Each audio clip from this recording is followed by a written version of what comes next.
Please welcome on stage, ladies and gentlemen, Mr. Namit Malhotra is the founder and global CEO of Prime Focus Limited and DNEG. He's going to be in conversation with Aisha Faridi once again. Aisha, it's over to you. Well, from capital markets to the changing face of cinema, and who better than Namit Malhotra to highlight that? Namit, that's your mic. Thank you, Aisha. Great to be here. So, Namit, all about movies. I mean, your family has been in the business for what? Over 40 years now? It's actually, I'm third generation, so almost 75 years. Wow, okay. So you've really seen the entire spectrum, Namit. Tell me, what are the key things that you've seen or noticed in your journey, or rather your family's journey of 75 years, that has sort of stayed with you? What wins eventually? I think it's fair to say that, my grandfather, when he started, and he was a cinematographer, he shot one of the first color films in India in the 50s, brought color film technology, trained in London right after the partition. And so what we've seen from there to my father producing big movies like Shahenshah, which was my father's film with Mr. Bachchan. So what one has seen repeatedly... I think a huge round of applause for that. So what one has seen is that there has always been this excitement about how technology is going to enable or enhance the customer experience or the consumer experience. So we've gone from a black and white silent era to sound and then color and then all the different formats that have emerged since then. And it's almost like film came first and then did television and then other formats like VHS. And at every technological turn, everybody said that's the doom of cinema. Like now nobody's going to go to the cinema. You're going to see less and less people interested. But what has happened is that every step of technological advancement actually grew the industry manifold. So while VHS, was meant to be, you don't have to go to the theater, you can watch movies at home. Because more people had access to the movies on video cassettes, the excitement to watch it on the bigger screen became more interesting. So the doom of cinema has been spoken from the beginning of time, and I think at every turn the industry continues to get stronger. And I believe that we are yet again at another inflection point where there's a lot of chatter about how AI and new technologies are going to change the way movies will be made or how they will be consumed. But I feel ultimately it's about the job the filmmaker has is to excite and entice its viewer. And they're all about getting excited about the story, the emotion, and the characters. And technology is a tool in the hands of the director. So my view continues to remain pretty standard that technology is meant to be used as a tool and not a replacement of the medium. And that's where I see even AI being a very interesting tool in the hands of the filmmaker, I think, can only create a more engaging, more immersive experience, which is what the generations of today and the generations of tomorrow are going to want. Namit, as an avid movie viewer, I would say that eventually it's about the storytelling. While AI, technology, and all the innovation around it may enhance that storytelling and make the director or the producer's vision more impactful, but eventually it's the story that wins. Having said that, with all the disruption that you're seeing around AI and technology, firstly, to begin with, where has technology reached in the world? Because you're one of the few people who've actually taken India technology to the global stage. Where are we at when it comes to the movies and technology and AI? I think if you see that, post the onslaught of the streaming, platforms through the pandemic, I think quality has started to become even more discernible. Like if you think about the quality of the device in your hand, all the way to what you watch at home and what you're expecting to now watch on the biggest screen that you go and watch a movie at. The quality profile of that image, of that experience has gone up significantly. So technology is being challenged pretty significantly. I don't want to throw technical jargon here, but it's 4 times or 6 times more complicated to produce an image today than we were doing 10 years ago. So that's the qualitative enhancement that one has seen. On the other side, because there is such a wide optionality of what filmmakers have in terms of the right screen for the right type of content, there's a little bit of a recalibration that is happening in what do you want to watch in the cinema and what are you going to watch at home.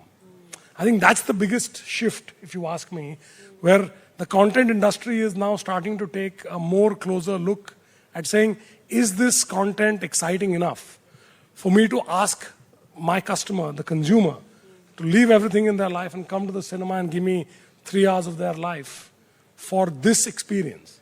And that, I think, is fundamentally where our industry is really finding that pivot. That how do we make sure that we can bring these people to the cinema versus when they can sit in the convenience of their, basically anywhere on a device and consume the same content. So tell me, you yourself at Prime Focus have been making so much technology advancement, and you've come up with something called Brahma AI. Tell me what it's all about, and how does it make this experience of movie watching on any device better? Sure. So it's less about, that's not more of a technical enhancement. Sure. The idea behind creating Brahma AI is to be able to bring, the technology of being able to create digital avatars of people, to immortalize them and to keep them relevant. So for example, in the future or in the present today, we can basically have our digital avatar that can exist in the world until we like. And that to produce at the highest fidelity and quality is really the undertaking of Brahma. The core essence being that it has to be with a very strong ethics layer, because that is fundamentally at the heart of what we do. You have to make sure that creating a digital avatar is the simple way of saying that we will be able to immortalize people in the digital world.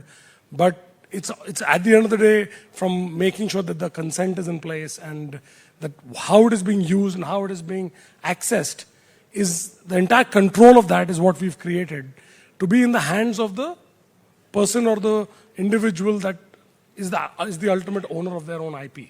So that sort of is really at the heart of a lot of innovation that we're driving. And I think soon enough there'll be a public presentation of what it is that and how it is going to be accessible and how it's going to really make a difference in its various applications that go beyond, frankly, the movie industry and into various other sectors. The movie industry only gives us actually the stepping stone for creating the highest fidelity, the highest quality, so that the difference is not discernible. Fascinating. Given that immortality is something that mankind has always sort of, grappled with. But do you see mass-scale adoption of a Brahma AI kind of area? So it's not designed necessarily for any and every average consumer. It's more of an enterprise solution. So we are looking to make sure that companies, businesses, places where you're using what I would call a faceless approach towards interacting with humanity. How do you make sure that you've got a technology solution that you feel like that level of trust and confidence is being established? And therefore the applications are more enterprise-led and less at the consumer B2C led. And how do you take it to the movies? So in the movies, it's got various applications. In fact, we had done a film at the very start. It is a film called Here for Tom Hanks, who was brought back to his screen age of 25. And, if you see the image, it's impossible to tell the difference of Tom Hanks when he was 25 and now when he's much older. And that is sort of the power of the tech. And, it's to me, the future of being able to bring all our stars from the yesteryears back and have them continue to be immortal, because there's so much love and likeness for them. These are great opportunities to be able to bring and leverage their stardom that goes beyond them for the benefit of their families and trusts and how that can work. So I feel pretty excited about where this can go, as long as we keep having to remind ourselves that it has to be ethical and it has to be applied in the right way. And that is true for just about anything that we do. It's not specific to this, but yes, this can be misused or abused if you don't have the right security framework around it. I'm quite excited about your upcoming movie, Ramayana. I'm sure all the audiences here as well are. Tell us a little bit more about how technology is going to recreate the age of Ramayana. So for everybody in this audience, obviously Ramayana is our foundation of our culture, of our story, of our history. And, I'll make it a little more personal from where it comes from. So I've spent the last 2 decades almost really trying to establish a foothold in Hollywood. And unlike many other American industries, whether it's financial services, technology, medicine, Indians have had a very strong history and success that has been established. And when I went to Hollywood, I almost saw that, we had no real presence.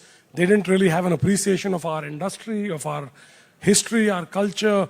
And through that journey of my own personal journey, it kept frustrating me that we were seen from a lens of being this, emerging country, whether it was a slumdog millionaire or we were under the colonial rule. We were always the victim. And that really troubled me to a large extent. And I was like, we got to bring something that shows who we are, where we come from, our culture, the richness of our history in a way that the world has never seen before. And that really became the genesis for why the Ramayana, I think, is the perfect part of our history that can be presented and shown to the world with pride. Because we have everything that the biggest Hollywood spectacles have. And one has made sure that we mount it at a scale, at a budget, in terms of its technological engagement and visual scale that is second to none. I think people here should feel tremendous pride that we will be we are making what I would call in 2026 one of the largest films as an independently financed film in the world, from anywhere in the world. And I think that is the conviction that is singly being driven by this enthusiasm of how do we put India at a level that the world sees us for what we are and not through the lens of events and incidents that have colored, whatever misgivings there may have been. So I'm very enthused about what I feel we're going to be able to showcase to not only everybody in India, but to the whole world. But has the perception changed in the last 5 odd years as opposed to what it was 15 years back? I think in the last 10 years, since 2014, I would say that, since Prime Minister Modi really took charge, I think one of the things he did very specifically in really uplifting our profile in the West, and that has really helped put us at a point today where we are not looked upon in the same way we were 2 decades ago when I started. But I still think there's a lot more distance to travel. And I feel like, I personally represent an industry that has over 100 years of history and legacy. And we've never really been able to make a mark on that side.